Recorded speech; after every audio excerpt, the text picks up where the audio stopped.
And as people are logging in right now, I'm going to go ahead and make sure we're streaming in all the right places. So if you need language support, we do have ourselves in Xiaotong and YouTube. So I will put those links into the chat briefly in a second here. I'm also going to share our PowerPoint real quick so that you can see that link. All right, I think we're good to go. Okay, so just a few nuts and bolts before we start. Again, if you need language support, like 中文服务的话，你可以扫这个二维码。You can scan this QR code, or you can go to YouTube. And if for some reason the slides are not working, or you're not able to like get a good connection with Zoom, go to one of those other links, and you'll still hear the same content. And we're encouraging. At all of our Tuesday Talks, we want a lot of dynamism and conversation. So definitely, if you have questions, you should go ahead and start asking them in the Q&A, in the chat. I prefer Q&A because I'll see them there for sure. Sometimes the chat kind of goes crazy, but feel free to kind of get involved and be participatory. And then that way we can fold all the questions into our conversation. Once again, I just want to say thank you to all of our sponsor schools. The reason why Tuesday Talks continues to go well is because you all are letting people know about it and sharing the information with your friends and your parents and your counselors and your students. So thank you so much to all of our sponsor schools for joining us here on Tuesday Talks. We will be playing possibly, I think Mr. View will make a showing today. Congratulations to those last week who sent in screenshots. We are sending little prizes out to you if you haven't gotten them already. So today, if you see Mr. View in my window, make sure you take a screenshot, send it as quickly as you can, and we will send out prizes. Great. Well, with that, I just want to say thank you to my guests today. They are in Boston. I happen to be in Boston today as well. So it's quite funny that we're all kind of in the vicinity together.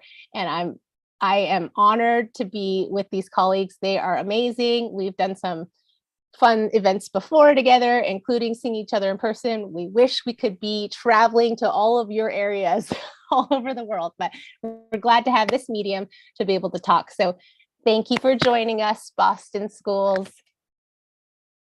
Great. Thank you, Gloria, and good morning to everyone tuning in from Boston, Massachusetts. I know we have families and students that are tuning in from all over the world, so good afternoon to you, good evening to you as well. Thank you to tuning in to this webinar, Beantown Benefits, Why Boston is a Great College Town. This is, again, part of the Tuesday Talk series brought to you by our friends at Initial View.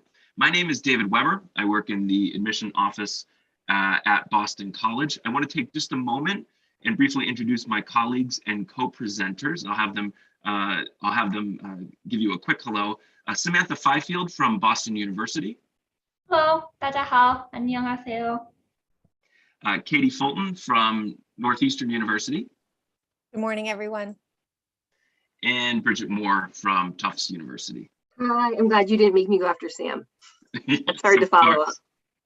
I was wondering how that was going to work, Bridget. On behalf of our panel and our university communities, we hope that you and your family are enjoying a safe and healthy April. Our 4 universities have been regularly presenting as part of the Tuesday Talk series since the spring of 2020. And since that time, the United States, the world has experienced a variety of waves and phases of the COVID-19 pandemic, which to this day is impacting the opportunity that many of you have to travel to the United States, to visit our campus, to personally explore our university communities. It also continues to impact our ability to travel to you, to visit you at your school, at your city, and in your country. And we are all hoping that we'll be able to have these shared in-person experiences much sooner than later. But in the meantime, it is really important that we continue to engage with this type of content, with webinars, with virtual tours, and other web-based resources. Our discussion today is not going to be your typical university information session. By the webinar title, you understand and know that our 4 universities are in Boston, Massachusetts. And over the next few minutes, we're going to speak about what makes Boston such an interesting and dynamic place to be a college student. It's arguably the greatest college city in the world. But we'd also like to spend some significant time discussing the factors of considering college fit. We want to dig deeper into what fit really means with regards to your college search and what tools you can use, what questions you can ask yourselves, and questions you can ask universities to help you find a solid college and university match. Of course, we want to engage with you in this session, so we want you to put your questions into the Q&A button on your screen. We will do our very best to get to as many questions as we possibly can. Every corner of the United States has excellent college and university opportunities, and we love and appreciate our international students and everything that you bring to our campus communities. It takes a special person to leave your hometown, to travel across the world, and in that journey, embark on your academic and personal endeavors. It's a really special thing. And one of the best parts of living and working in Boston is that our city is an international hub. It's an international destination for students that come from all parts of the world. So, as I always do with our Tuesday talks, I'll leave you with one of my favorite quotes. One of my favorite quotes about Boston as told by the great American storyteller and author Mark Twain.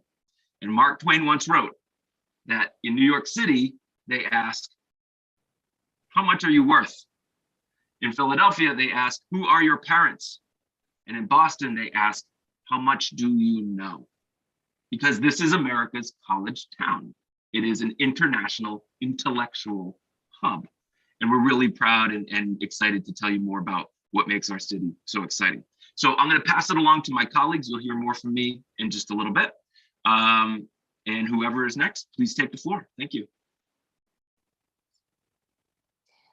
So, Sam, I think you were going to tell us a little bit more about Boston. I'll share the screen real quick. Yeah, absolutely. Yeah, exactly. So going off of what David said, just talking a little bit more about what makes Boston America's college town. We were mentioning how there are just, the number of schools here is a bit overwhelming. And that is because we are home to 60 colleges and universities just in the surrounding area, 7 of which are ranked in the top 40 by US News and World Report. So, definitely a hub of just incredible universities and colleges that you will have the benefits of being near. And that comes in the form of taking advantage of resources from other schools, of visiting lecturers who might come and have lectures open to the public. There's so many different ways. Even just if you join an a cappella group, meeting a cappella groups from these other schools and colleges and making friends and having those connections is really nice to have in the city of Boston. Boston's population, also about 25% is college students from all around the world. So it's definitely a very young city. Definitely you will have many students just like yourself populating the entire city of Boston.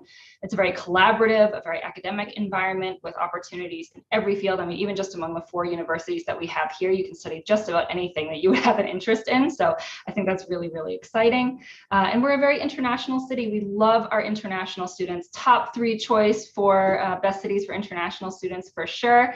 A lot of us have really strong international student populations. We have a long history of bringing in students from abroad, so we know how to take care of them really well, which I think is so important to have in a school, especially if you're a little bit nervous, if it's your first time in the city. Knowing that you have that support is really important. And you can see over 60,000 international students in Boston last year. So you are definitely not going to be alone. We're very excited to tell you more about our city. So I want to dive right into some questions. And so my first one is kind of for, and any of you can kind of jump in. What are some misconceptions of Boston? Because I think everyone knows Boston is this great city for colleges. What are, having lived here for as long as you have, and some of you went to school here too, and what are some things that, and as admissions officers, as you see people coming in for tours and ending up here on campuses, what are some misconceptions that you're seeing? I'll start. with just, I think, a common misconception that a lot of people label Boston as a city that perhaps carries a bit of an edge or a bit of a coldness when it comes to demeanor. I don't think that's necessarily true. I think all areas of the United States come with certain stereotypes or misconceptions. I think when you look at Boston itself, there's an authenticity to those who live and work and reside in Boston, to those who go to school in Boston. It is a fast-paced city. It is a city where people are trying to hustle and meet their goals and work hard. And sure, with that, I think sometimes one might say, but is there the time of day for pleasantries and kindness? Yes, there absolutely is. And I think when students and when families visit Boston from all corners of the world and all parts of our country as well, I think they quickly learn that, you know, this is a city, as Samantha had said, it's a young city, it's a vibrant city, it's a place where you know, people are just curious about each other. It's a place where also any type of student and any type of person can find their community in Boston. So I think that's a misconception that people often have about the city itself and about the greater Boston area. But really, until you live it and until you come here and experience the communities that you exist within, I think you'd find it to be a much warmer place and a place that has great energy and dynamism, particularly when we're looking at major US cities. I think it's that type of place. Wonderful. And another thing I like to bring up too is, so there are so many colleges here, right? That's what we've established numerous times in our conversation. But I think that it's an atmosphere of maybe healthy competition or a little bit of fun competition, and that we all certainly are rooting for our schools in different elements, be it an athletic sense, be it a research sense, be it anything like that. Yet at the same time, though, truly, it's a environment of collaboration. And as David said at his outset, this is really the city of learning, and therefore the atmosphere, the feeling that you get when you're walking around as a college student, you're part of that. It doesn't matter if you're wearing a Northeastern sweatshirt or a Tufts sweatshirt. Everyone's really excited about the things that they're doing. And while a little bit of again, like a healthy competition or it makes it fun. That's a part I think is great. But a misconception would be that we all are really at each other's throats. It's entirely not it at all. It's really more of a warmth and a growing and a collaborative effort to all be learning and discovering at the same time. So that's the attitude that I think is prevalent. I was going to say just how small the footprint of Boston proper is and how much time you'll actually spend in other towns and places, and that Harvard's in Cambridge, not Boston, right? And that is also really bustling and feels like Boston. Or I know one of the times I had a flight out of Logan and I was hung out in Somerville years ago before I lived here, and I thought I was in Boston and I wasn't because I was in Somerville, but David Square has a T-stop and it feels like that to me. So the reality is that there is just like lots of other cities. I was thinking that with Tokyo, like Tokyo is very small, and all those other places that feel kind of like Tokyo, you're actually in Yokohama, you're in other places. So that there's a lot more to Boston than just Boston proper. And there's so many cool places right around Boston and greater Boston, but also being in Boston gives you access to Maine and New Hampshire and Vermont and Rhode Island and all these really cool places that are within an hour. And coastal and small towns and very like quaint, beautiful New England places as well. So you have that really closely while also still having kind of proper Boston, kind of the pictures where you see the high rise and things like that, but you have those other pieces really accessible. And even just a couple miles outside of downtown Boston, you might be in Chestnut Hill, you might be in other places, but those places are just as vibrant, have just as much going on. And if you weren't looking at a map, you probably wouldn't ever realize when you left the borders of Boston into another town. Yeah. Speaking of, just kind of like whether or not you're in Boston proper, and I know like some people are asking, what's the cost of living in Boston? How high is it? Are you in a city, or is there a campus feeling? Weigh into that a little bit. What are things that people are assuming when they get to college, and what are things that are pleasantly surprising to people? I think it's all a matter of perspective, right? So for me, Tufts, I'll start because I think Tufts is definitely the furthest out. And so we are in the city of Somerville and Medford, but it's not a city that if you're coming from Asia, you would consider probably a city, right? But I come from upstate New York and it's the busiest place I've lived, right? And so I think some of what the size of the city, how it feels is a matter of what you're used to. It's all relative. Somerville is actually incredibly densely populated, but some people might not think of it as a city, where in reality it totally is by the definitions of the cities here. So I think that's something to keep in mind. You're right, if you grew up in Shanghai, it's going to feel different than if you grew up in, I don't know, New York like me or somewhere else. I'm trying to think of a place in Asia with smaller cities. So I think that's something to keep in mind. Tufts is a little bit further out, and that's further out. I think it's still like 10 kilometers. And we have shortly two, right now one T stop into the city. Davis Square very much feels like Boston to me. It's very much a campus though. So because we are a little bit out, I think pretty much everyone who's here today has a campus. So a little bit different in that sense that we all have really kind of campuses regardless of our location. But for Tufts, it's definitely out of this group in the quietest of the locations, but still to me, you're like really bustling and you still have to pay for parking. That to me is how you know if you're busy or not busy. But it definitely has a campus feel. Students are mostly living on campus, but our upperclassmen live off campus. People going to Boston or not going to Boston. Some of our students going to Boston twice a week for an internship. And then we have some students who might only go to Boston 3 times a semester. And it's kind of like a nice add-on to their experience, but their main experience is really on campus.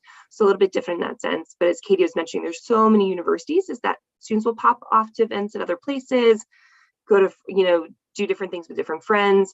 But what your actual experience looks like in college really depends on you and what you want. And so it varies from student to student.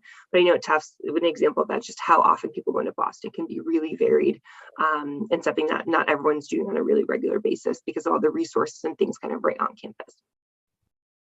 Yeah, to give the perspective of a university that's more kind of in the city as well, I think that is one of the common misconceptions, especially for BU, I know, is that, it's like it couldn't possibly be a cohesive campus. What does it feel like being in the city? It seems like it would be kind of a scattered mess. But what's really nice is, especially at BU, and I know at Northeastern and NBC as well, we do have each our own kind of city campus. Some more defined than others, but certainly, even at BU, we don't have any, barriers really designating where campus begins and ends. But at the same time, it's concentrated pretty much just on one street. It's just a very linear campus. And so walking up and down Comm Ave, you're still going to see your friends, your professors. It's going to feel very much like a Boston University community, despite the fact that we are so integrated into the city. So I think, don't assume that just because you're looking at a school in the city that it doesn't have a campus or that you wouldn't be happy there because it doesn't have a sense of community. Oftentimes that's really, the opposite is true. And so please make sure that you're thinking about that and doing your research when you look at city schools as well.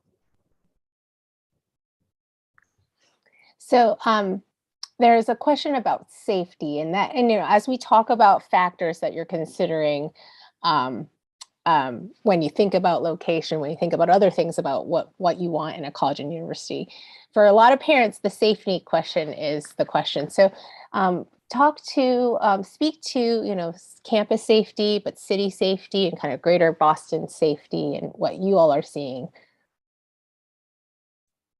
I think as anywhere, right, the first thing you always lead with is being aware of your own surroundings. So being a person who is just maybe not always having your headphones in all the time and being totally out of the zone, always being aware of what's going on. That's going to be the rule when you're in Boston, in somewhere else on the moon, right?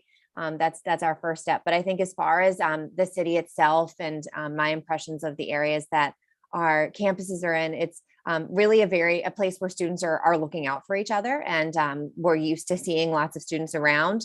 Additionally, at least I can talk about Northeastern, but I imagine it's similar for all of our peers that we have great partnerships between the city of Boston, Massachusetts State, and our own police department as well. And that's just to continue a presence and a sense of always being aware of what's going on, I think is what I'm saying. And I apologize, I jumbled the sentence there. But it's really about having our police presence on our campus is a great thing, not because there's a lot of crime, but because it helps people feel like they have a connection. It helps people feel and maintain basic safety and have resources to go to. That's what I'm trying to get at. I'd also say, Katie had referenced a police presence on campus. I would say probably for our 4 universities and most other universities, when we're talking about a police presence on campus, that means that there are university hired and trained police officers that collaborate, as Katie mentioned, with Boston and with surrounding towns and the state itself. But it's not as though every step you take through campus, you are in the presence of police and security officers.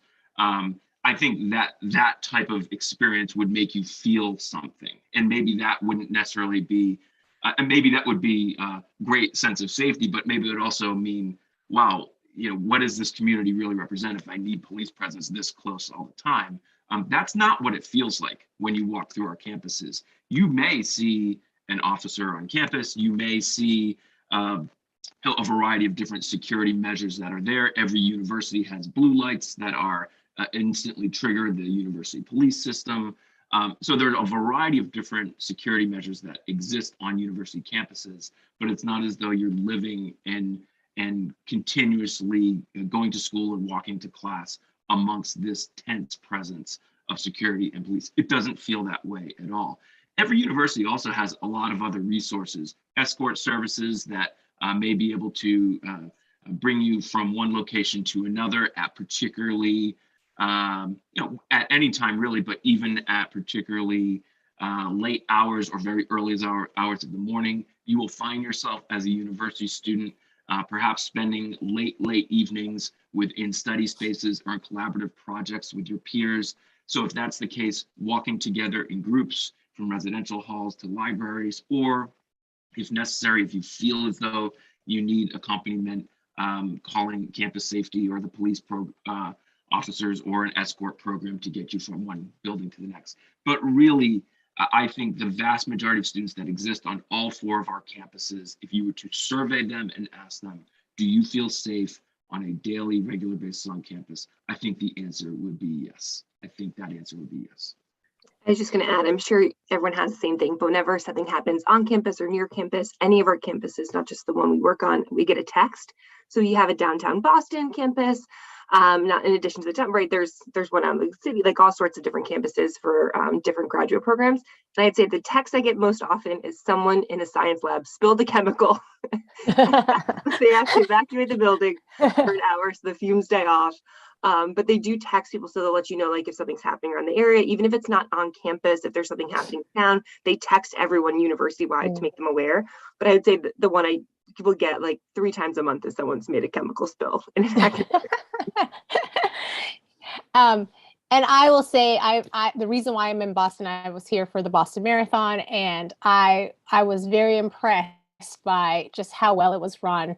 And in terms of, and people just feeling really excited to be together in community. It was a nice feeling after a couple of years of not having that. So, and I was impressed by just the security and how well, and what David mentioned in the beginning of, like, some people have this assumption that people in Boston are kind of terse or mean, or and I didn't feel that. I felt people were really kind and nice. And so it was, I went to school in the Boston area, so but to have that refreshing feeling was great.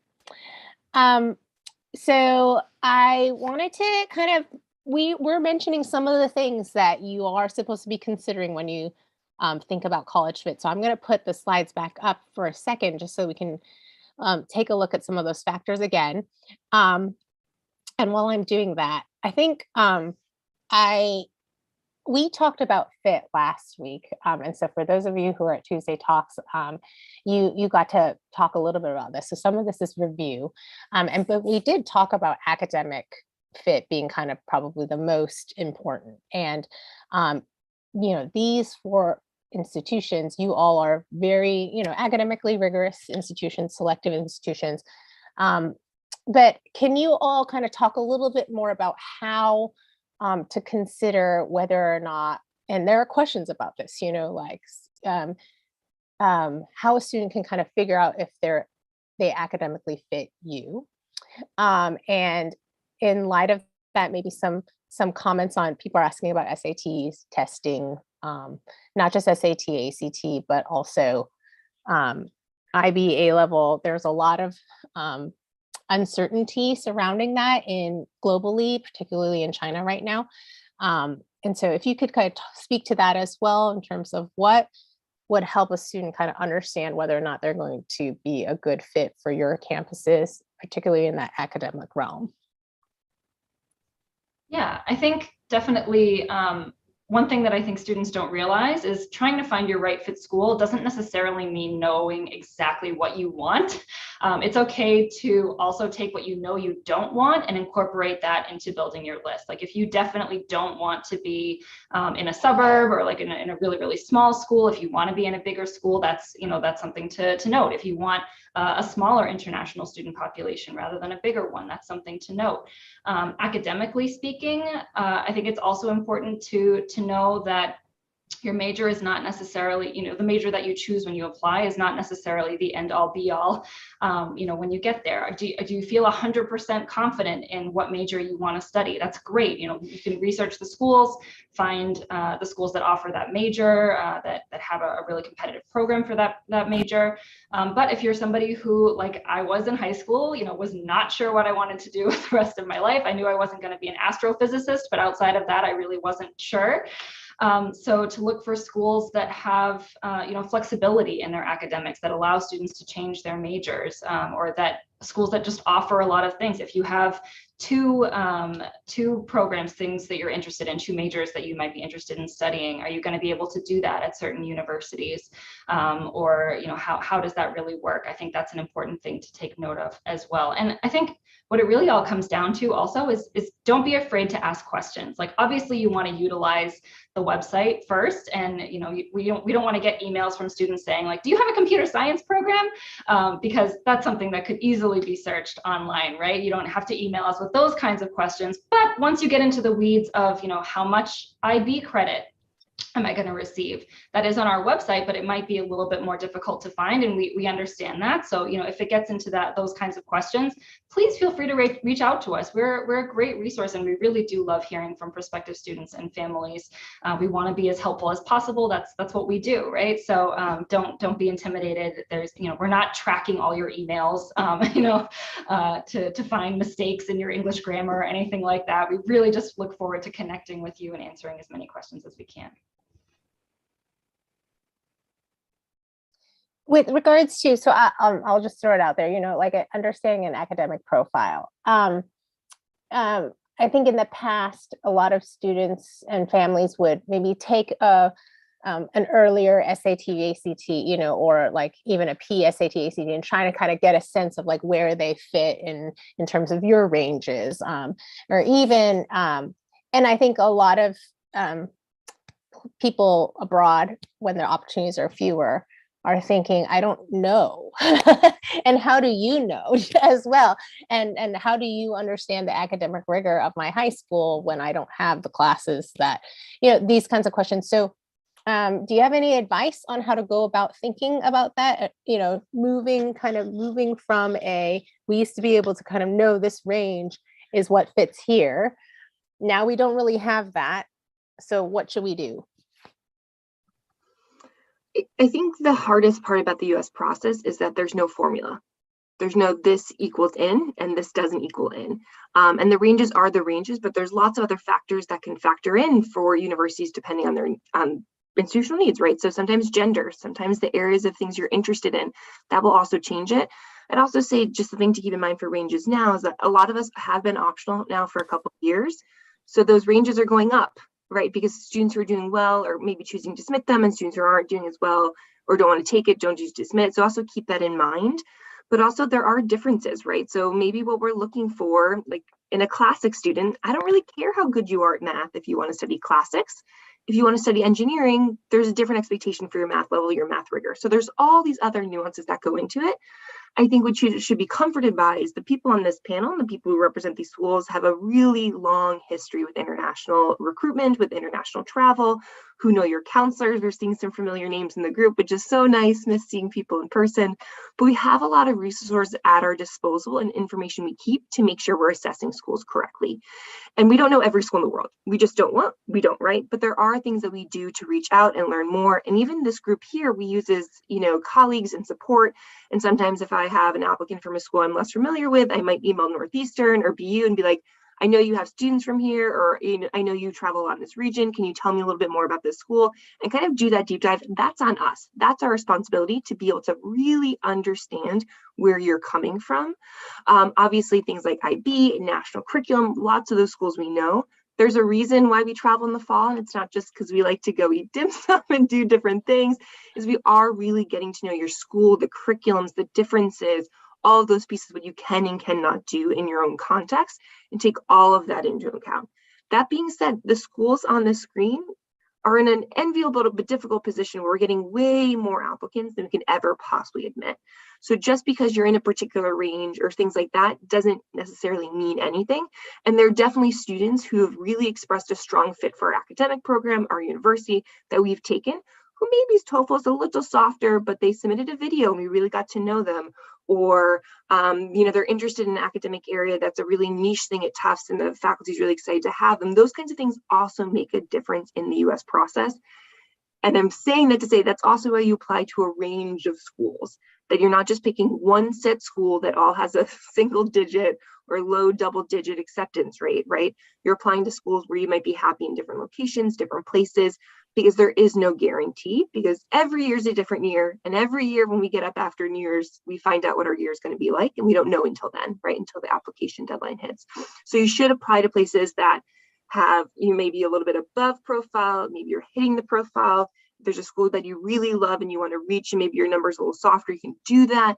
And that's where attending sessions, writing good essays, really expressing who you are and how you fit a campus can help those different parts. But that's why you don't put all of your eggs in one basket and say, yes, I'm going this particular sports league or bust or this or that, because that's not necessarily how it works. It might not be the best fit for you. And even academic programs, we didn't really talk about this, but it's not just, do we have computer science, right? Our computer science doesn't do gaming. So if you're really into gaming, that's not a good academic fit, because our faculty are not going to focus and have the classes that you're really excited about. So it's not just, do you have the department, but within the department, where are the faculty specializing? What class are they teaching? You can look at course syllabus. You can look at course offerings. All of that stuff is online right now. And so if you have a love of Russian history and you want to do history, every school is going to have a history department. But are they going to have faculty that specialize in Russian history, like that kind of stuff? Or if they're going to focus on Latin America, right? If that doesn't exist, then that's something to consider. So it's not just the academic profile of the application, but it's also the academic fit of the programs you're interested in. That was very long, so I apologize. No, it was great. Thank you. Gloria, I just wanted to mention along with that, I think part of establishing a definition of personal fit is also being really honest with yourself and knowing that, it's certainly tempting and really exciting to think about applying to the most selective universities in the United States. But selectivity is all relative, and the competition that exists is all relative, and it's important that you're really looking at the academic profile that you personally have and finding a match with US universities that will appreciate that profile. And that's okay. That is a perfectly okay way to also think about academic fit. Understanding that the vast majority of students that apply to our 4 universities are qualified in every way. Those students have also needed to find other schools within their college search that are on their list that aren't going to be perhaps quite as competitive or selective as our 4, because there's no guarantees as you go through this process. So I think it might be on a future slide, this whole process of the self-assessment, really thinking hard about what you've accomplished, the academic profile that you possess, and finding that match for schools that will appreciate the work that you've done at the level that you've done it and that the grades that you've received. There are a few questions about majors and how that impacts admissions specifically. So I just wanted to touch on that because I know all schools have kind of a different way that they do this.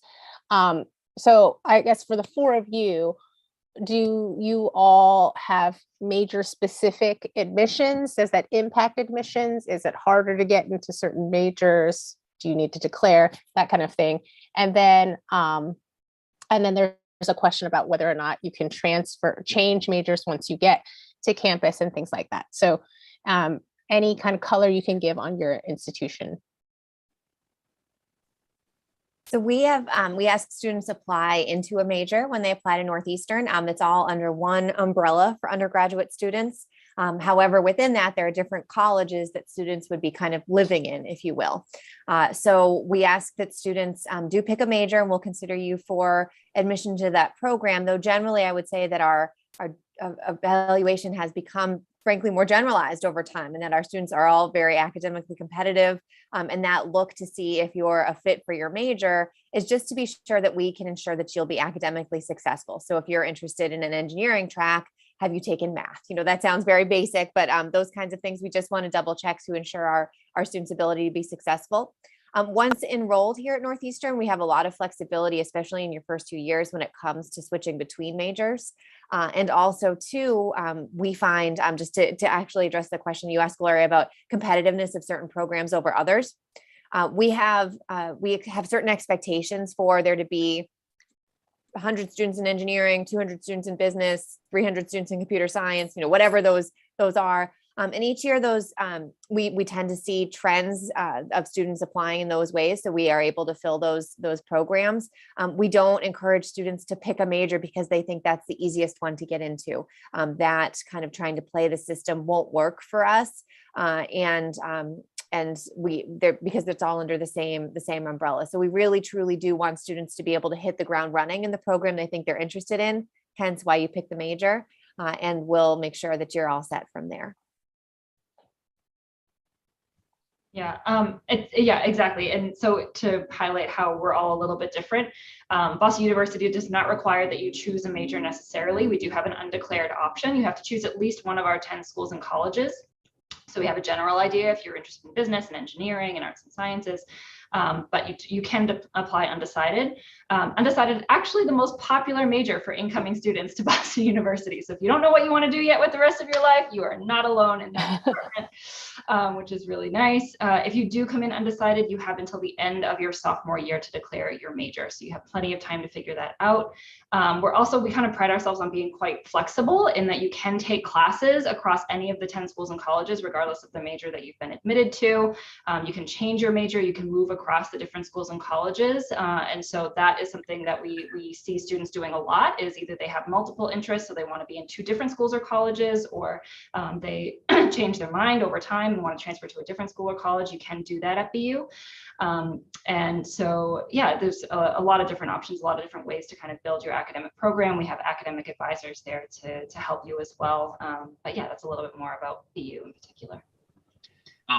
Gloria, I'd just like to say quickly, I think Katie brought up a really good point about applying into the program that you're actually really interested in, not the program that you think is the easiest to be admitted into. Yeah. This always backfires, always. And as a example, the Carroll School of Management at Boston College is the most competitive of our 4 divisions. The student may apply into the Lynch School of Education and Human Development, which is still really competitive, but not quite to the level of management. We offer that student admission because they structured their application and said what they needed to say and presented themselves in an attractive way to be admitted into the Lynch School.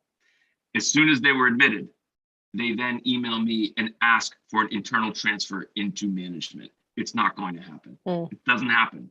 That student can apply for internal transfer after a year, but even with that opportunity, they take just a couple students internal each year. That program within the Lynch School was never a good fit for them. It was just a means for them to potentially gain admission to see if they could find their way into the management school. So just from an advice standpoint, apply into the programs that really do suit your interests, because you're going to be much better off with the offers of admission that you get come the spring of your senior year. Yeah, thank you for saying that, David. I was going to add on to that similar vein. So Tufts is a little bit different because you're not applying to a major. You're just applying to one of the 3 schools. You're just listing the majors you might be interested in. So putting down a major on your application does not tie you to do that major. That being said, there are some majors that are they're not applying into a major, they're just more common. So just like an essay topic, when I tell students, when you write about sports and 7,000 other people write about sports, it's harder to stand out. So if you're looking and you have the same academic interest that 50% of our pool has, it's harder for you to stand out. It doesn't mean that, so it's in that sense, right? Is we're trying to get to know you, trying to see what you're adding to campus. I will say when students write down a particular major interest on their application, and then everything shows that they're interested in something else, we let them go because it feels like they're not being honest on their application. When you say you're interested in this and your entire application, your activities, everything suggests something else, you've attended sessions about something else, then it just doesn't feel like you're being honest in our process. And we're lucky enough that we have a large enough pool, we'll just let you go. We will not entertain the application, even if you're a strong applicant, because it feels like you're trying to lie. And we take honesty really seriously. And so that I think is something to keep in mind, that we keep an eye on that, because we are trying to make sure that students are coming. We're going to bring things to campus, and dishonesty is not one of them, but it is a little weird because you're not applying to a specific major, you are applying to a school. And you can major in anything you want at that school. We're just trying to get a sense of like what you're going to add in the classroom. And we get that by knowing like, why do you like this thing? And so if you don't stick with history, that's okay. And you want to go do psychology instead, but it's kind of really that intellectual curiosity behind it. But you do have to apply to the right school. It's a little bit different, and different schools would do different things. This is the first time I've worked at a school that cared at all what you were majoring in. The other two institutions I worked at were liberal arts colleges, and they didn't care. They wanted you to come and take lots of different things. So I think this is a good example of where that's not necessarily consistent across all schools. I appreciate you all weighing in on, what we, the point of all of these Tuesday talks is really kind of helping us all remember to self-reflect and to be authentic in the process. And so, and we hear these questions often of people like, can I try this and then transfer here? So I appreciate you saying like, no, figure out, and that doesn't mean you need to know the rest of your life. It just means being true to yourself, and finding the thing that is going to excite you about learning. I do just very specifically, like if you were to, for those of you who do have multiple colleges on your campus, if you apply and get into one college, are you able to take classes in a different college? I'll just give a Boston College example. So we have 4 divisions of the university: management, arts and science, education, and nursing.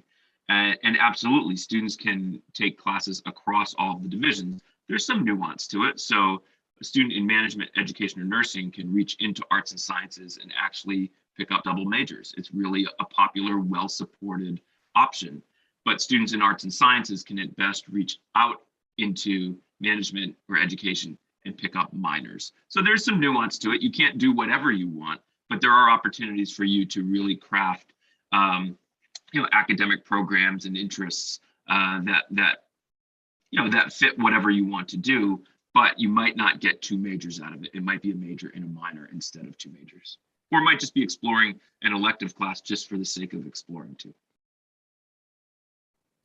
I think one thing that I really love about working in higher ed, and maybe that's why all of us have become admissions officers, because we're all education nerds in some way or another. And mine is when it comes to core curriculums.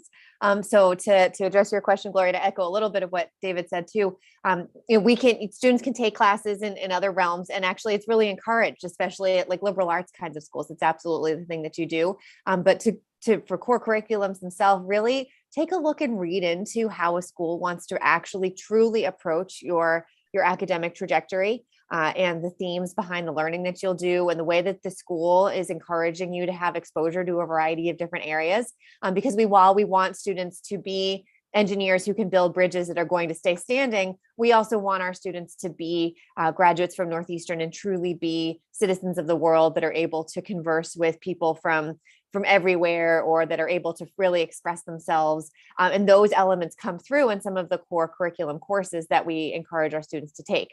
So it's not necessarily a question of, do I have to take classes somewhere else? It's really, I get to take classes somewhere else and in a different discipline that's really going to enhance my learning. And I think that's a thing to break away from high school too. Some of the mentality in high school can be like, well, I gotta do this, I gotta do this, I gotta do this, I gotta graduate. I'd encourage all of you just to take a kind of a deep breath, a step back, whatever expression you want to use, and get excited about the things that you're going to be able to have exposure to in our institutions that offer a real variety of things.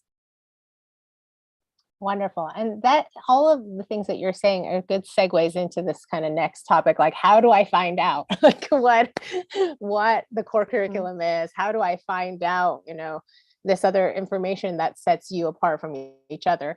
So we put a few screenshots on here, but I wanted to ask you all, and there's a specific question about like, what if I want to get information about sports or clubs, or where do I go? So if you all want to weigh in on the screenshots you chose, but also other places that people should go when they do their research. Sure, and it's actually a segue because I chose the screenshots. I tried to represent all of my my colleagues here in terms of a little bit of a shout out to everybody. So one of the more prominent, like kind of front and center here is just at one page I was able to find doing a general search, but from Boston College, where again, just as an example, where you can click through and read about faculty and why they choose to teach at Boston College. So maybe that does connect to the philosophy of the educational approach that BC has. That's just one kind of example, really thinking about the motivations of the people you'll be learning from. So that's that example in the middle there. This is one way to dig a little bit deeper. Some of the other examples I posted are examples of where you can find the composition of an incoming class. That's an example from BU in terms of where students are joining the campus from and joining the community from. So that I actually would even say is that maybe a first step to see, okay, what's my crew going to be look like? What are my peers going to be? Where are they going to be coming from? How big is that school? And then from there, take it a little bit deeper.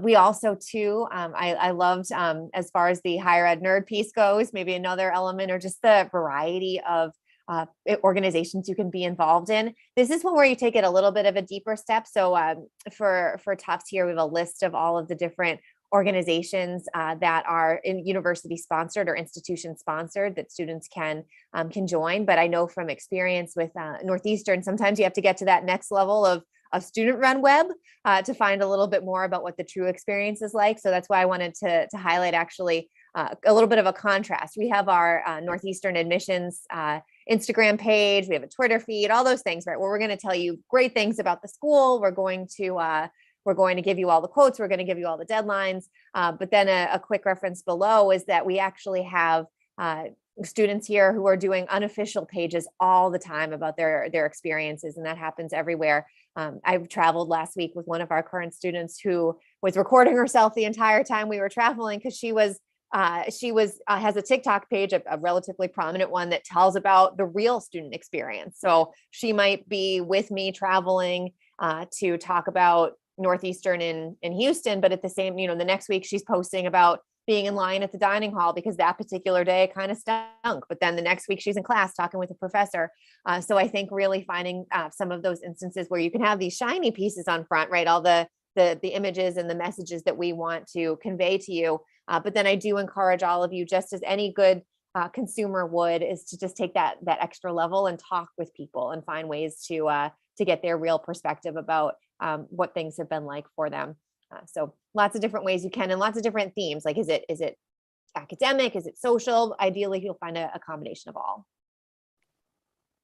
Yeah, this is great. And it's consistent with what we talked about for a few weeks about, the benefits of connecting with current students and really trying to do that so that you understand what the student life is like. There are a lot of questions of like, what are you looking for, school? And, as we talk about fit, it is a two-way street. A student could feel like, I definitely fit at your school. But kind of what other priorities are part of the decision. We've talked about institutional priorities on previous day talk.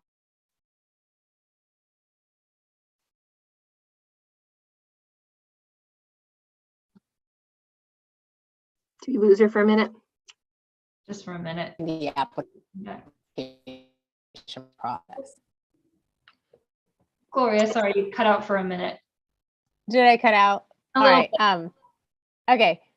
I just was saying, what type of student is successful at your school, and how do you see that in the application process?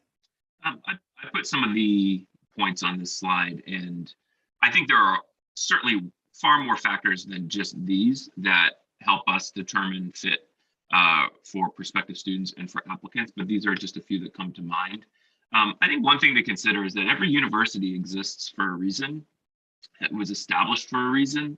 It has a mission statement. It looks for students to enroll into a community that upholds that mission statement. So, for example, at Boston College, we talk a lot about service and social justice. And when we read about students who really showcase efforts or experiences or opportunities when they've been involved in volunteerism and they've been involved in activism and correcting societal wrongs, those sorts of attributes illuminate within an application. And sure, it might not be the overall determining factor if that student's going to be admitted or not, but it could be something that lends us to consider the student a strong fit for some of the overall goals or tone of the university itself. So, something like mission and identity isn't something that I think you can just dismiss. I think it's worth going into a university's website and really reading about, why does this institution exist in the first place? And are they looking for people with similar values as myself to be part of the university? Just as you are looking for an institution that will match or be a good fit for your academic profile, we do the same thing. Every university has a set of criteria that will be considered as we, every university has a set of criteria that we consider to be a strong base of academic preparation for our university. So it's important for us to really comb through an application and look to see how a student has challenged themselves within the context of their school, and the rigor really matters. Institutional priorities, Gloria had mentioned that that's been discussed before, but remember, universities have enrollment goals, and not just the total number of students that we need to enroll to meet a class, but the number of students that need to be enrolled into a certain program, or bringing in students to take part in a varsity athletics program, for example. That's something that all 4 of our universities have on our campuses. And I think compelling attributes too. There are just certain unique talents, there's skills, there's abilities that you are able to highlight or bring to light within your application that a university will feel will add to the texture, add to the fabric of our university. It could be that you are a talented speechwriter, or you are a excellent trumpet player, but those particular talents, while they may not have an immediate link to your academic path, can still really be a attractive attribute that we want to bring into our campus community, helping us say, this student could be an interesting fit, adding to the overall texture of our school. Again, I think there's a lot more than just these 4, but I think from a talking point standpoint, these are some things you can think about. And I wanted to ask, because for many of these international students and families, there is a reliance on rankings. And that is, part of it is just not knowing how many institutions there are. And so it's just a good, easy place to go to first. But you're not really able to find mission and identity in the rankings. And it is difficult. So how, aside from just going to individual websites, what are some recommendations of how do you go about that, figuring out mission identity? And how do you all, when you consider kind of your own presentations, how do you all kind of set yourself apart from just being on the U.S. News and World Report? That's a great question, and I understand the desire to go to a resource that's going to give you kind of a direction. And we can get into the methodology with different rankings, and there's not just one ranking, right? There's different methodologies that focus more on research, that focus more on this, that focus more on departments. There are a lot of different generators that you can go and be what are schools to look at if I'm interested in biology? What are schools to look at if I'm interested in playing sports while also doing this?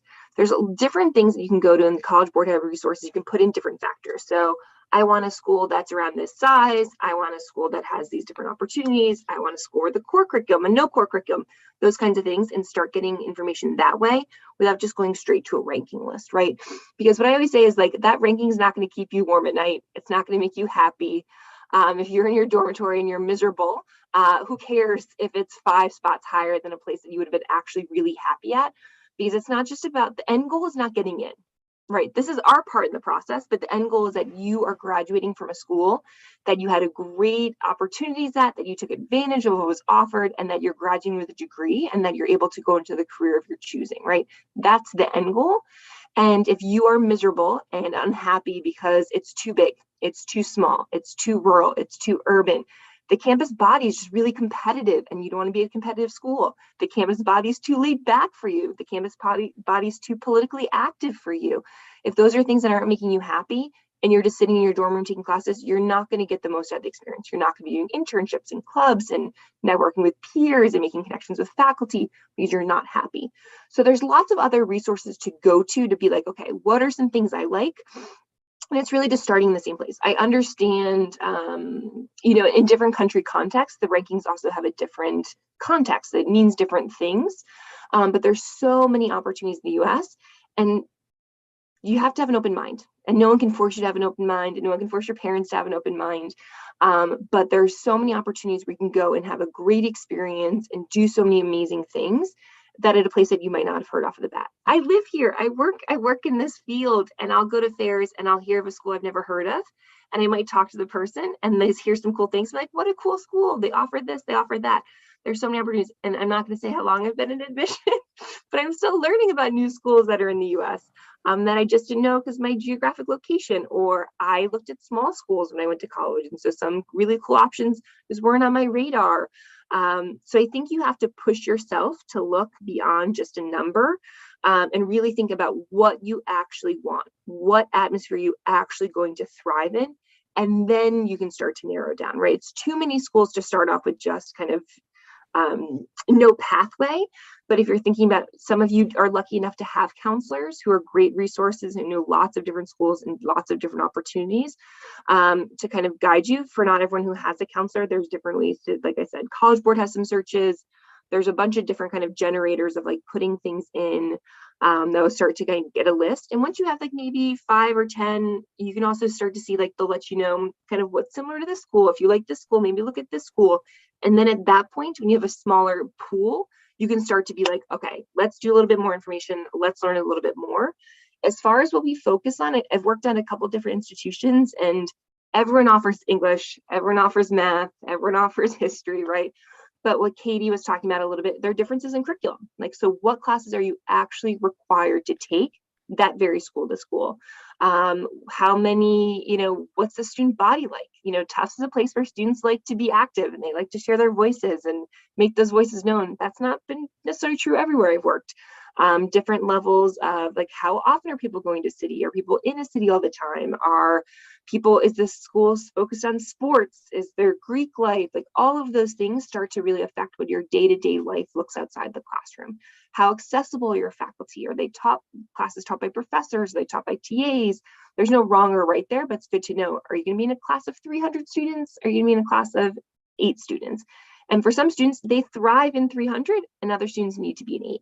So as David was saying, I think a couple of questions ago, you need to be self-reflective, you need to be honest with who you are, and then you start drilling into these differences that don't seem that big. Like, I don't know if I could have told you what my college's curriculum was when I picked it, but it was definitely my favorite part of the experience because I had an open curriculum and I could take whatever I wanted, and I wanted to study lots of different things, and I didn't have to take classes with people who didn't want to be there and were just taking a class because they had to, right? And I love that. But if you'd asked me to narrow that down ahead of time, it's 18, I don't know if I even knew, but it's things to think about and can really make a big difference in your quality of life, how you spend your days, how you spend your time, how you spend your weekend, the kind of other people who are attracted to that same place. But you can't start drilling down until you get a little bit of a smaller pool. And that's how big, the size, location, academic fit, those things we talked about in that other slide. Thank you for that. And I put up your words of advice. And the fact that you all are coming to Tuesday Talks is a great first step of just figuring out, starting the process early, really asking good questions, thinking about it, looking for the right people to ask. I mean, like we said, sometimes admissions officers will give you a certain kind of answer. Current students might give you a different kind of answer. So finding multiple people to ask that you trust and are able to give you good advice. And so take the screenshot of this if you'd like, but really thank you for coming and learning here. And I'm amazed that the hour has just gone by. We've run out of time, but if my guests would be willing to kind of give like a final word, there's a lot of worry about what international admission is, given everything that has happened in the world the last couple of years. So any encouraging words, any thoughts, any people have asked, like, any big changes in the international admissions world, like how you're doing things, anything that you want to kind of part with. I think we want to be connected to you as much as you want to be connected to us. And that was a theme that David was saying at the outset, that we are eager to travel back to where you are as well. But for all of you to bridge with us too, please, that it has to be, or we want it to be a two-way street. So while we all are facing challenges around the world, please know we want to talk to you. Thank you so much for taking time this morning to be on this call with us. I know you all have great student events that you have to go to right now. So thank you for joining us once again for Tuesday Talks. We will have another great one. Bridget mentioned some things about liberal arts universities. We're having case study next week about liberal arts colleges. So come to that. For those of you who would like to listen to more about Initial View and what interviews are and things, my colleague Yoquin is on here, and so you guys can stay on. But for my colleagues here, thank you, David, Katie, Sam, and Bridget for joining us. And we will see you all next week. Thank you. Thank you. Thanks for organizing, Gloria. Always so fun. Of Thank course. you. Well, and congratulations, Terry. You well. Yes. Thank you. Bye. All right, so for those of you who want to stay on, Yoquin is going to talk to you about Initial View. I know the Xiaotong people, there's also an Initial View conversations happening in Chinese. So if you need Chinese, go ahead and go to the Xiaotong link. But it was great to see you all. Thank you. Thanks, Gloria. Hi, everybody. My name is Yoquin. Like Gloria said, if you want to stick around, we're going to use the next 20 or so minutes to talk about Initial View, what interviews are, how they work, any questions you have about interviews, and how colleges view them. This is your time to send us your questions. You can continue to use the chat function or the Q&A box to send questions. Yeah. And by the way, I'm currently an interviewer with Initial View. I'm also a former admissions officer. So yeah, any questions you have for us, we'll be taking questions for the next 20 minutes or so.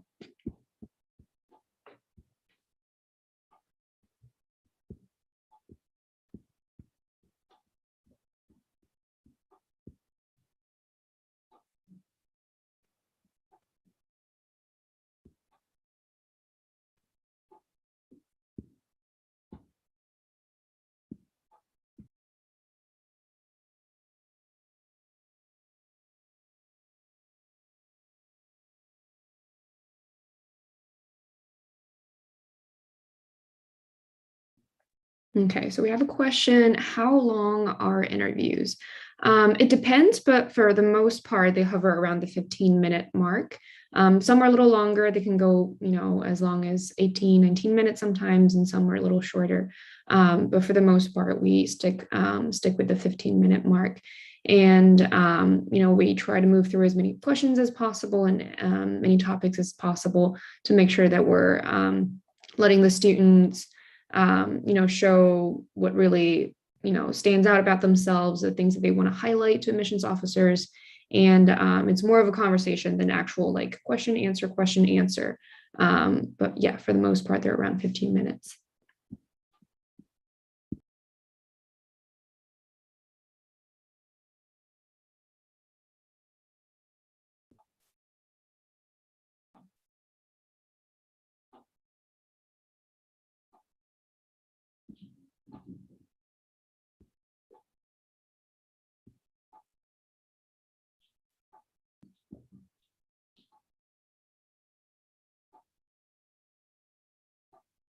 Okay, someone asked if they'd be able to see previous recordings. So Initial View does send out like kind of a summary after each Tuesday talk. So if you're following Initial View's WeChat account or other platforms, they usually send out a summary, kind of like a summary of the previous session, including clips, video clips. I'm not sure if all of the reviews or all of the summaries include entire recordings of the entire sessions, but you'll be able to see what happened in the previous sessions.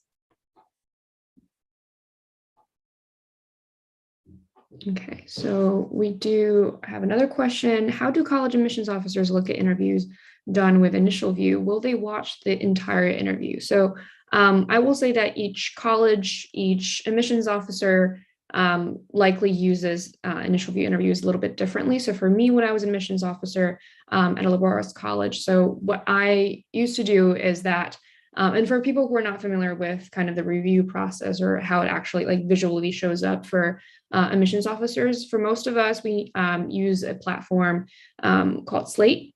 That's where we kind of review different, different components of an application. So for us, there's a tab on the left, right? So you have like profile and you have transcripts, recommendation letters, and Initial View is usually one of those tabs. So for me, my habit was I would, once I open up an application, I would go to the Initial View tab first, and then I will click on the play button so that I can listen to the student talk and review their application at the same time. A lot of times it gives me like a sense that I'm actually talking to the student, which feels really nice if you're just looking at numbers and words for a really long time. And a lot of times also that gives me the chance to find answers to questions that I might have while reviewing these documents or writings. So I will say that for a lot of admissions officers, they'll likely watch different points of an interview. They might not have the chance or the time to watch the entire interview, but Initial View also does a great job of highlighting certain things in a student's video. So they'll mark, for example, one question that they thought the student had a great answer for, and that'll likely be somewhere that I start. But I would say that, yes, for the schools who do that do use Initial View interviews, all of the admissions officers will watch some portion, if not the entire interview that the student sends. So great question. Let's see.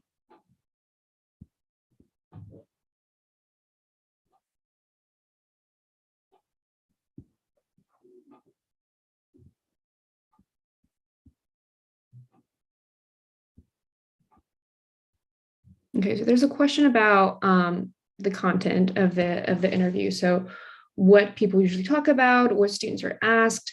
So I'll say that every interview is different. And for the interviewers, when I do an interview before I walk in or before I start video chatting with a student, I don't actually go in with a plan of, okay, these are the questions that I'm going to ask. So I'll likely ask kind of a fun question or a first question to get our conversation started. But really after that, the questions that I'll come up with really depend on the answers that the students give. So it depends on what kind of interest they tell me they have, the things that they enjoy doing, the things that they think they're important in their lives. And really, I will kind of get a sense of the things that they want admissions officers to know. And then I will ask deeper questions.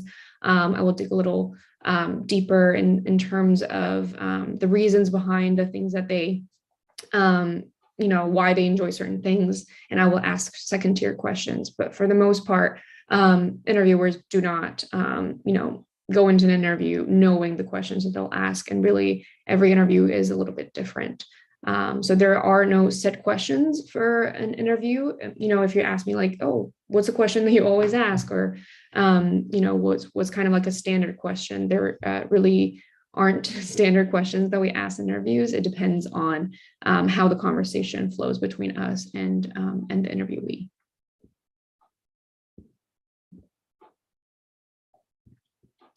So, okay, there's a question about the writing sample. So yes, is that part of the initial view interview process? So yes, every initial view interview includes a video, which is a recording of your conversation with your interviewer, as well as a writing sample, which is timed. You are asked to complete your writing sample in 20 minutes, and you're given a prompt at the beginning of the writing sample. So, on the admissions officer side, when they see your initial view interview, they usually have the video on the left, and then they can click into a different tab, which shows your writing. And the prompt is also, assigned randomly. So you don't really know which topic you'll be writing about, but it gives also you another chance to show how you write, and it gives admissions officers a different piece of writing that they can reference as they're reviewing your interview. So yeah, that's the case with the writing sample. And another question is about how many times can a student interview? Can we select ourselves? So you can interview as many times as you would like. So when you do your first interview, after every interview that you do, initial view will send you the video recording, and they'll ask if you're happy with that interview, whether you're okay with that being sent to the schools that you're applying to that accept initial view. And if you're happy with it, then they'll go ahead and send the interviews to the schools that you request. If you're not happy with it, you can pay for another interview. You can interview as many times as you'd like.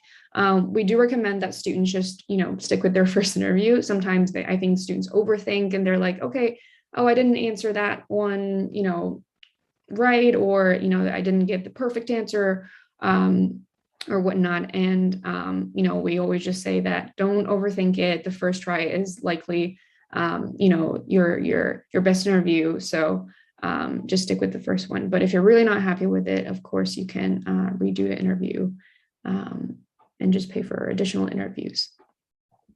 And interviewers are assigned based on their availability and the time slots that you select.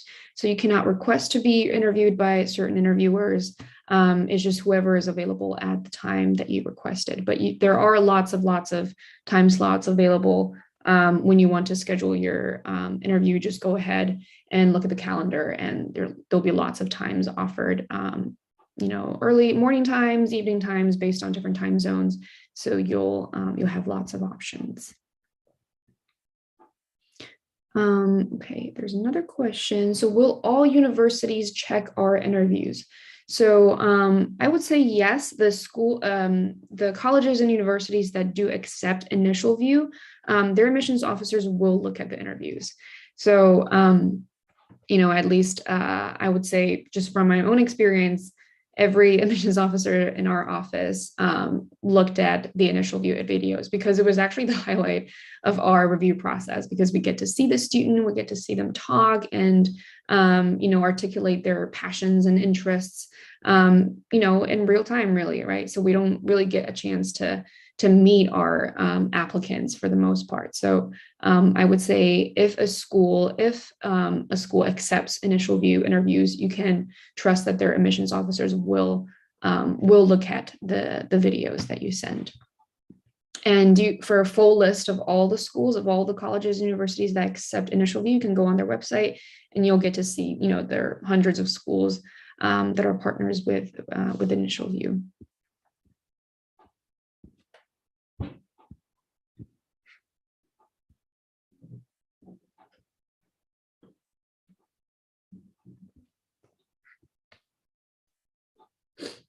There's another question asking about whether initial view has access to other parts of your application. So no, the only information we have of yours is your interview video, your writing sample, and the schools that you want the initial view video to be sent to. So we do not see the other information that you have in your application. And when we send the videos to the schools, we send the video in its whole, right? We do not add additional comments where we don't give like a score or rating to your interview. So it's really the way it is, and we send it entirely in its original format we make it look nice visually, but we do not add anything else when we send videos to schools, and we do not have access to other parts of your application.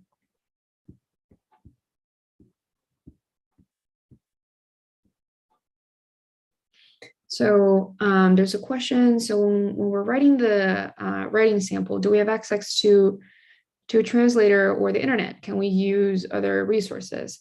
So no, when we ask that you do the writing sample, you should not be referencing anything else. It should be just the tab that you have open that has your writing sample prompt and the space to write it. You should not use a translator or look things up on the internet. You're not allowed to reference notes or outside resources while you're writing your writing sample. And really, the reason that we have the writing sample is for you to have a piece of writing that you write on the spot, that is genuine, that shows your actual writing capabilities, and so that the schools can have another piece of your writing to reference as they're reviewing your application. So that is the purpose of the writing sample. So students cannot use additional resources or the internet while they're writing it.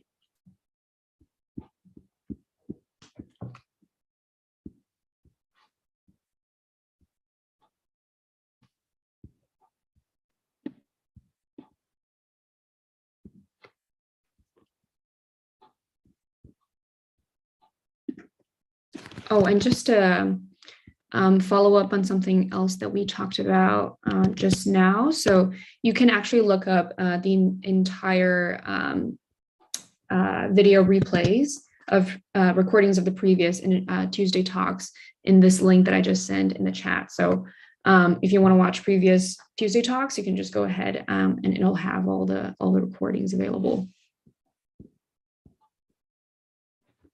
So do all colleges and universities require initial view?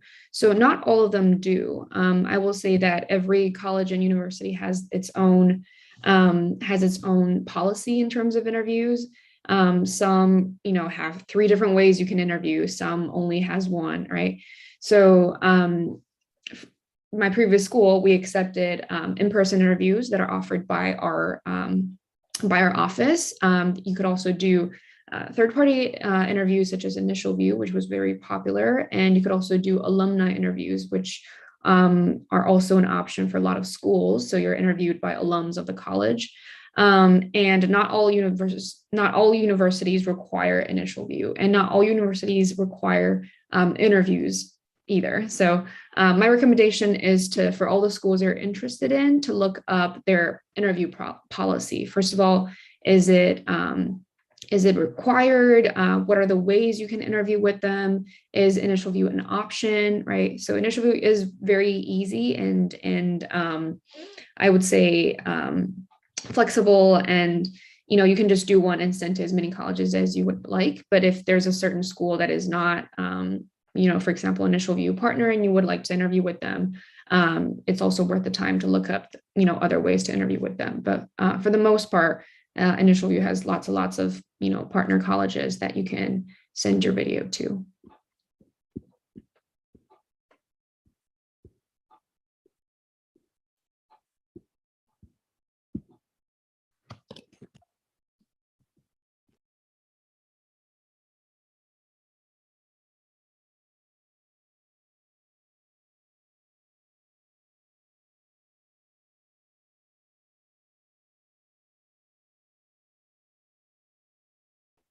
Okay, so we have another question. So how do we prepare for the interview? So, if you've been listening to different Tuesday talks, I think one theme has been that this entire application process is also a process where you learn more about yourself, and, you discover things that, that you want to show others, that you want admissions officers to know about yourself. So I think it's the same with interviews. The first step to really be prepared to be successful at an interview is to know yourself, is to really know the things that are important to you, the things that you truly enjoy doing, and your true interests, either academic, either outside of school, either extracurriculars. So it really is worth the time for you to sit down, ask yourself these questions. What do I enjoy doing, right? What are the things that I think are important in my life? What are the things that I want admissions officers to know about me? So ask yourself these questions and have some answers, right? Not necessarily word by word prepare these answers, but to really know what to share and what you want admissions officers to know. So some of these things might be in your application already, and it's a good, and you think it's, it's important to emphasize them or to provide additional details, because we only get so much in an application, right? And a lot of times we hear other people talk about you and not necessarily yourself. So it's a good opportunity to emphasize those things that are already in your application that you think really are the highlights.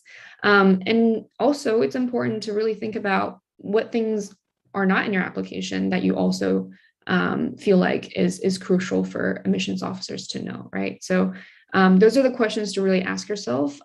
We do not recommend that you prepare actual paragraphs or answers and memorize things before going into an interview, because interviewers have interviewed lots and lots of students, and admissions officers have watched lots and lots of videos, so we're able to tell if you're reciting certain things or reciting from memory, but really to know the general things that you want to talk about. And once you know yourself and know the things that you enjoy doing, it's not so hard, right? It's really just having a conversation with someone about your interests, about your passions.